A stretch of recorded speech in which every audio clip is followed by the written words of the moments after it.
Good morning students and welcome to my channel the world of economics. आपको पता है मैं स्टैटिस्टिक्स आपको पढ़ा रहा हूं। स्टैटिस्टिक्स के कई क्लास मैंने आपको दिया है। उसी सिलसिले को आगे बढ़ाते हुए फिर से आज मैं एक नया क्लास लेकर आपके लिए हाजिर हो गया हूं। याद होगा कल मैंने आपको पढ़ाया था द स्कोप ऑफ स्टैटिस्टिक्स, जिसमें हमने स्टैटिस्टिक्स के नेचर के बारे में डिस्कस किया, सब्जेक्ट मैटर के बारे में डिस्कस किया, जिसमें दो सब्जेक्ट मैटर मैंने बताया था, एक डिस्क्रिप्टिव और दूसरा इन्फेरेंशियल, और थर्ड आइटम मैंने बताया था लिमिटेशन ऑफ स्टैटिस्टिक्स, यानी कि स्टैटिस्टिक्स की क्या क्या कमियां थी। आज का जो हमारा क्लास है वो है functions and importance of statistics, यानी कि स्टैटिस्टिक्स का काम क्या है, इसका महत्व क्या है। जिन बच्चों ने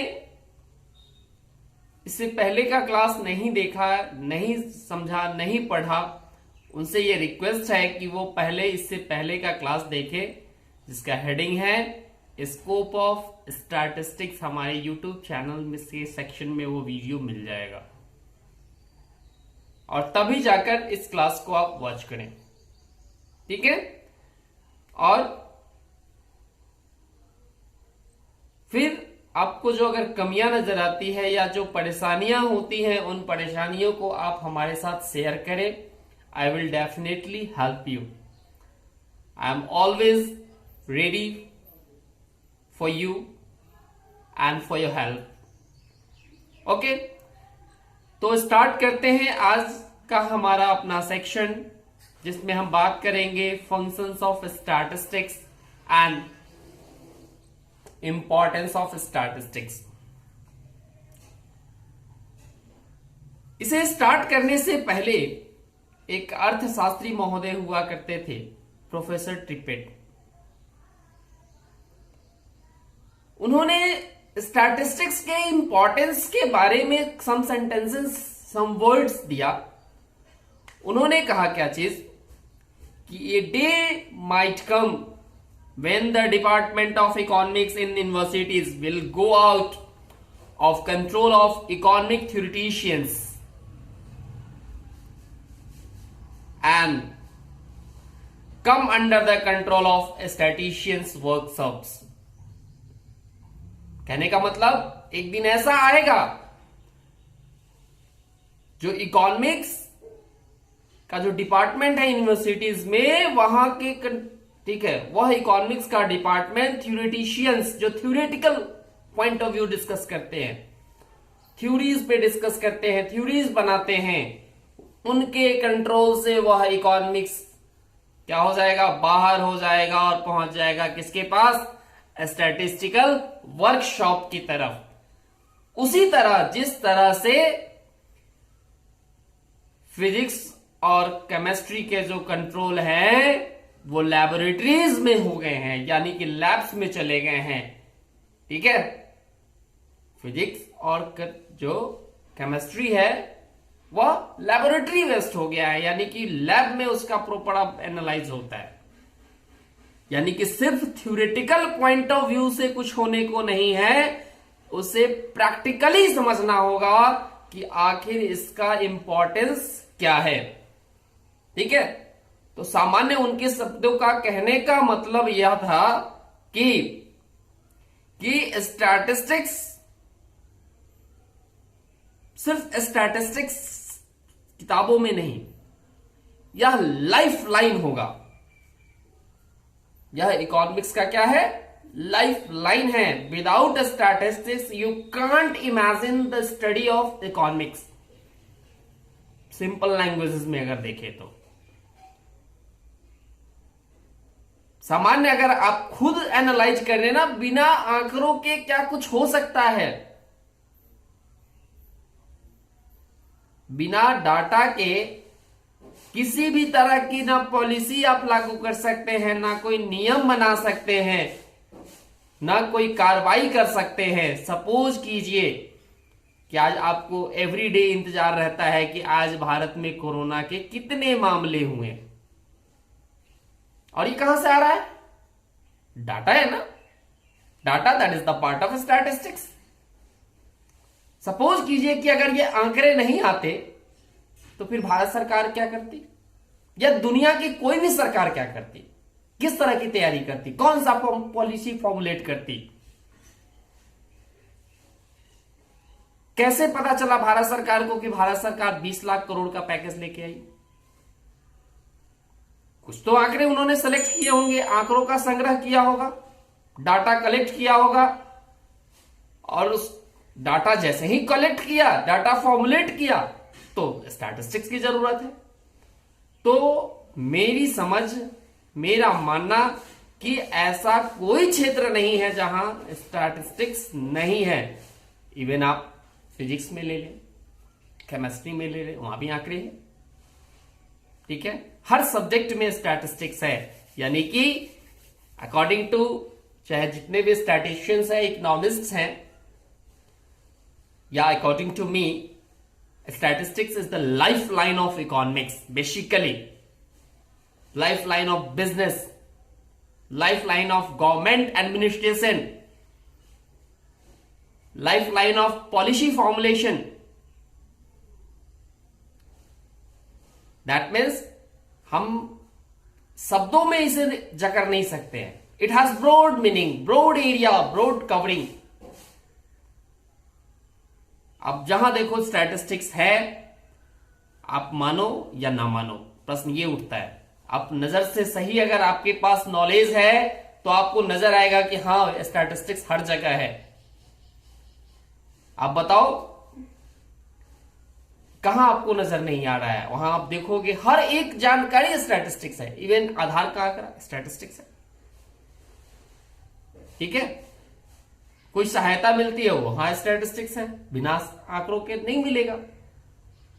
ठीक है, तो statistics is very important for us, for business, for economics, for government, for everyone. अब हम बात करेंगे इसको पॉइंट टू पॉइंट, हम सब, क्योंकि हमें सिलेबस पॉइंट ऑफ व्यू से भी देखना है। डेली लाइफ में तो हम देखेंगे ही देखेंगे, लेकिन सिलेबस पॉइंट ऑफ व्यू से भी हम बात करेंगे। स्टैटिस्टिक्स करता क्या है? तो स्टैटिस्टिक्स का सबसे पहला कार्य यह बताया गया है कि स्टैटिस्टिक्स क्वांटिटेटिव एक्सप्रेशन देता है ऑफ इकोनॉमिक प्रॉब्लम्स। चाहे किसी भी तरह का इकोनॉमिक प्रॉब्लम्स है, स्टैटिस्टिक्स उसको एक डेटा के रूप में सपोर्ट करता है, एक डेटा फॉर्म देता है, और उन्हीं आंकड़ों की मदद से हमें उस इकोनॉमिक प्रॉब्लम्स की वजह का पता चलता है, या कह सकते हैं इकोनॉमिक प्रॉब्लम्स किस हद तक का है उसका पता चलता है। जैसे सपोज कीजिए कि पॉवर्टी इन इंडिया, अभी हाल फिलहाल में बहुत सारे लोग, गवर्नमेंट, इवन गवर्नमेंट भी कह रही है कि आने वाले समय में गरीबों की संख्या बढ़ जाएगी। कोरोना तो है ही, भारत में ऐसे भी पहले से लगभग 21% पॉवर्टी थी, और due to corona pandemic situation ये पॉवर्टी और बढ़ेगी। ठीक है, तो जब अब ये पॉवर्टी बढ़ेगी तो 21% से आगे जाएगी। तो इसको क्या दिया स्टैटिस्टिक्स ने? इस प्रॉब्लम को, पॉवर्टी इन इंडिया, इसको डाटा के रूप में एक्सप्रेस किया कि देखिए आप बात करें पॉवर्टी इन इंडिया, तो कितना पॉवर्टी? तो 21%, and tend to rise in upcoming months और ईयर्स। बात समझ में आई? तो जो चीजें आपको सामान्य भाषा यानी कि थ्योरेटिकल पॉइंट ऑफ व्यू से नहीं समझ में आया, वो डाटा के रूप में आप आसानी से क्लियर समझ लेते हो। जैसे मैंने कहा कि बाबू आपका जो है ना इकोनॉमिक्स सब्जेक्ट उतना अच्छा नहीं है, ये प्रॉब्लम है, आपको नहीं समझ में आया। अब मैंने उसको मार्क्स में रूप में दिखा दिया कि you got only 25 marks out of 100, आपको झट समझ में, अच्छा मात्र 25 नंबर। तो वो चीज वहां से मतलब झटके से दिमाग में आ जाता है कि मात्र 25 नंबर, क्योंकि आंकड़ा वहां पर हम आपने सपोर्ट कर दिया। ठीक है, तो पहला काम यह है कि यह किसी इकोनॉमिक प्रॉब्लम्स को क्या करता है, एक एक्सप्रेशन देता है, क्वांटिटेटिव एक्सप्रेशन देता है। अब स्टैटिस्टिक्स की ही सहायता से, ऐसा नहीं कि सिर्फ प्रॉब्लम्स जान गए, डाटा मिल गया तो बस उसी पे नहीं, अब हम उसके डाटा के विद इन प्रवेश करते हैं। यानी कि यह क्या करता है, इंटरसेक्टरल एंड इंटरटेम्पोरल, इंटरसेक्टरल एंड इंटरटेम्पोरल कंपैरिजन करता है। अब ये इंटरसेक्टरल और इंटरटेम्पोरल कंपैरिजन है क्या, तो इंटरसेक्टरल पहले बात करते हैं। इंटरसेक्टरल का मतलब क्या है, वेरियस सेक्टर्स में ट्रेंड्स क्या है। पॉवर्टी है तो रूरल पॉवर्टी क्या है, अर्बन पॉवर्टी क्या है, प्राइमरी सेक्टर में क्या है, secondary sector, tertiary sector, male में, फीमेल में, हम इसको सेक्टर वाइज सेक्टर बांट के देखते हैं। तो ये है इंटरसेक्टरल कंपैरिजन, ठीक है, जिसकी सहायता से हम स्टडी करेंगे। और इंटरटेम्पोरल कंपैरिजन का मतलब ये हुआ कि हम इसके ट्रेंड्स को समझेंगे कि रूरल टू अर्बन मूव कर रहा है या अर्बन टू रूरल मूव कर रहा है। अब जैसे आप देखोगे पॉवर्टी के ट्रेंड्स के बारे में, तो रूरल पॉवर्टी, अर्बन पॉवर्टी क्या हो रही है, कम हो रही है। ठीक है, रूरल पॉवर्टी में भी फॉल दिखा गया है, लेकिन अर्बन पॉवर्टी में ज्यादा देखा गया है। तो मेरा यहां पर स्टैटिस्टिक कहता है कि नहीं, रूरल पॉवर्टी घटी नहीं है, रूरल पॉवर्टी माइग्रेट कर गई है from rural areas to urban areas, यानी कि ये ट्रेंड है। अब इसको फॉल के नजरिए से ना देखें, भारत में आज भी बहुत गरीबी है, ग्रामीण क्षेत्रों में, इवन शहरी क्षेत्रों में भी। तो ये इंटरटेम्पोरल कंपैरिजन है, तो ये भी स्टैटिस्टिक्स की सहायता से ही किया जाता है। नेक्स्ट कहता है, अब हमें ये पता चल गया, आंकड़े हमको उस प्रॉब्लम का मिल गया, हम इंटरसेक्टरल इंटरटेम्पोरल, तो स्टैटिस्टिक्स की ही सहायता से हम क्या करेंगे, इसके कॉज एंड इफेक्ट की बात करेंगे कि इस स्पेसिफिक प्रॉब्लम्स का कॉज क्या है and what will be its effect in near future. अगर गरीबी है तो क्यों है, डाटा हमें मिला गांव में अगर ज्यादा गरीबी है तो क्या कारण है। हो सकता है एक्टिविटीज नहीं हो रही होगी, हो सकता है उनको बेसिक सपोर्ट्स नहीं मिल रहा होगा, बेसिक अपॉर्चुनिटीज नहीं होंगी, और इसका नतीजा क्या होगा कि आने वाले समय में और हालात खराब होंगे। ठीक है, गरीब और गरीब होंगे, ये मत सोचिए कि गरीब अमीर हो जाए, गरीब और गरीब होंगे अगर हालात नहीं सुधरे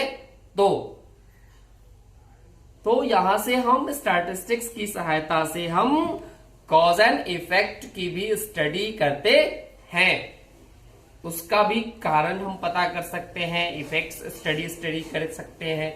ये सारी चीजें स्टैटिस्टिक्स की सहायता से पॉसिबल है, स्टैटिस्टिक्स का ये फंक्शन है, इंपॉर्टेंस है। नेक्स्ट कहता है, अब जब हम एनालिसिस कर लेते हैं तो with the help of statistical data, statistical information, we can formulate the policies और थ्योरीज।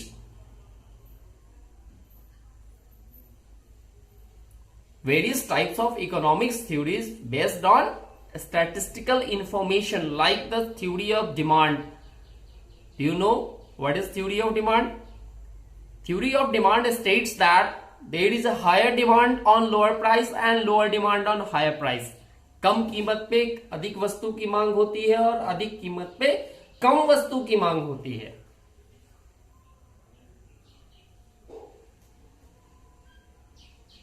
इवन जो मॉडल की हम बात कर रहे हैं, पॉलिसीज की बात कर रहे हैं, इवन भारत सरकार ने भी इस हालात को समझा, देखा, आंकड़ों का संग्रह किया और तब जाकर उन्होंने 20 लाख करोड़ का एक फंड एलोकेट किया।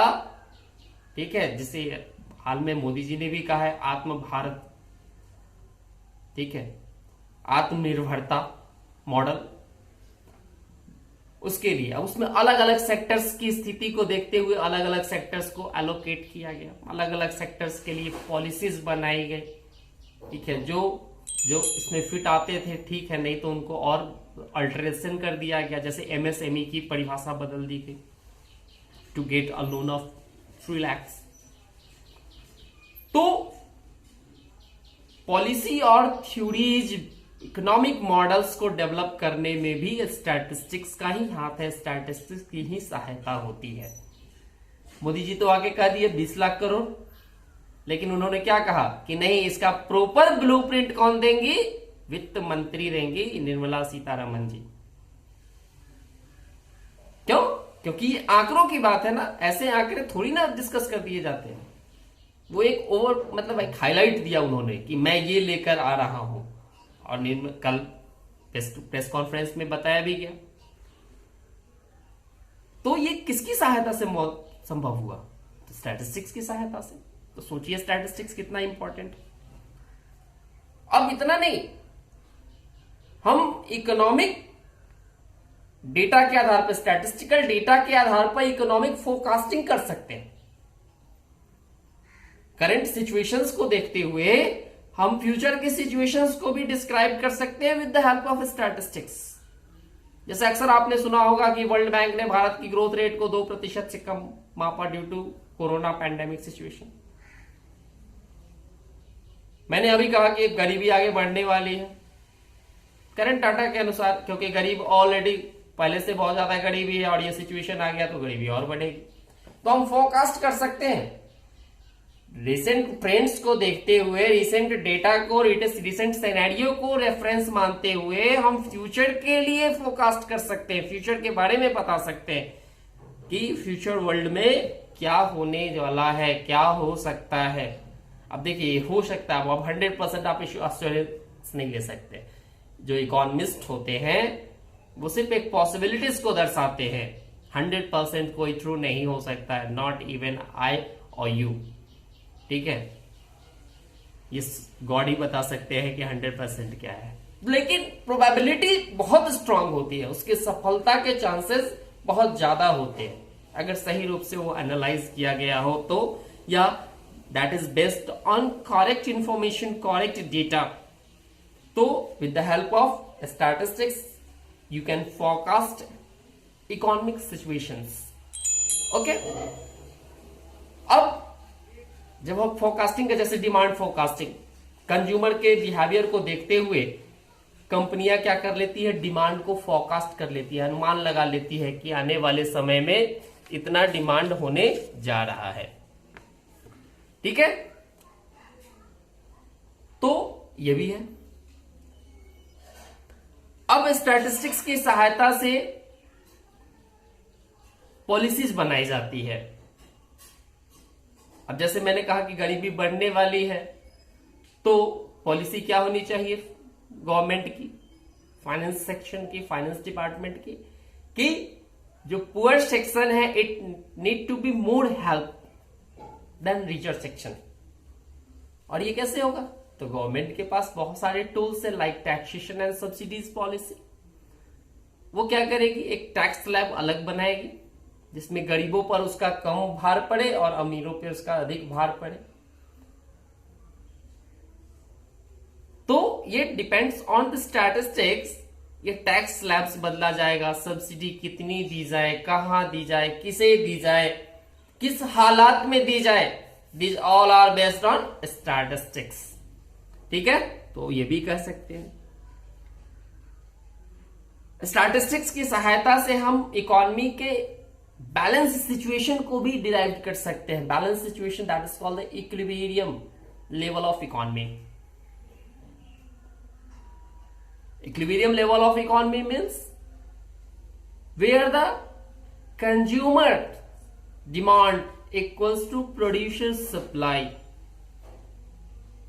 यानी कि कंज्यूमर उतने ही खरीदने के लिए तैयार है जितना कि प्रोड्यूसर बनाने के लिए, यानी कि देयर इज नो अंडर और ओवर प्रोडक्शन। तो इस बैलेंस सिचुएशंस को भी with the help of statistics हम सोचते हैं। एज अ प्रोड्यूसर मेरा पॉइंट ऑफ व्यू होगा कि हम उतना बनाए कि जिससे मेरी प्रॉफिट अधिक हो, घाटा ना लगे।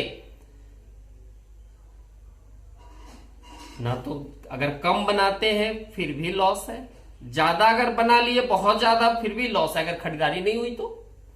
कंज्यूमर भी सोच रहा है अपनी तरफ से कि हम उतना खरीदें जिससे हमारी संतुष्टि हो जाए और हमको ज्यादा खर्च भी ना लगे।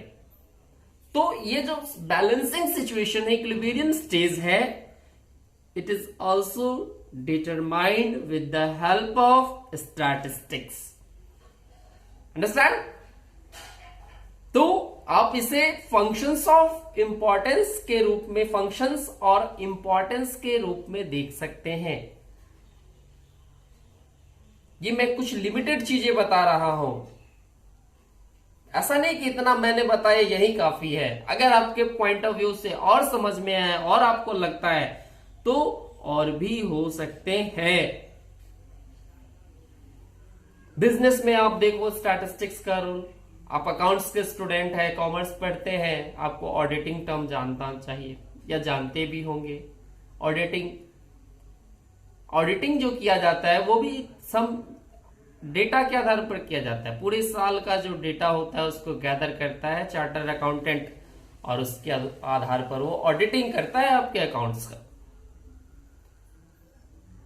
कोई भी प्रोडक्ट बनता है तो उसके प्रोडक्ट बनने से पहले बहुत सारी प्रक्रियाएं होती है जिसमें हम कॉस्ट एनालिसिस करते हैं। ठीक है, प्रोडक्शन के लिए रॉ मटेरियल्स, इनपुट्स, जो डिमांड होगी उसकी एनालिसिस करते हैं। ये सारे टर्म्स उसमें डिस्कस किए जाते हैं। तो these are all based on statistics. तो लिमिटेशन नहीं है फंक्शंस और इंपॉर्टेंस की।